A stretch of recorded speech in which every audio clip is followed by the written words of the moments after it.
Бипантен менен ретинол жөнүндө маалымат бериңизчи. Смотрите, бипантен бул декспантенол, витамин B5-тын эмеси производный. Бул эмне кылат? Бул көбүнчө эпидермисти, теринин үстүнкү катмарын калууна келтирет. То есть айыктырат. Айыктыруучу күчтүү касиети бар. То есть бул деген терини өзү нымдабыштырбайт.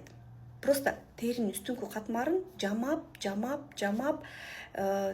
терини кайра калууна келтирет. А ретинол бул совсем бөлөк нерсе. Ретинол бул витамин А. Бул витамин А. Витамин А эмне кылат? Бул тактарды кетирет. Бул терини турултат. Жана теринин жаштыгына таасир этет, жашаруусуна. Ошон үчүн бипантен менен ретинол вообще эки бөлөк нерсе.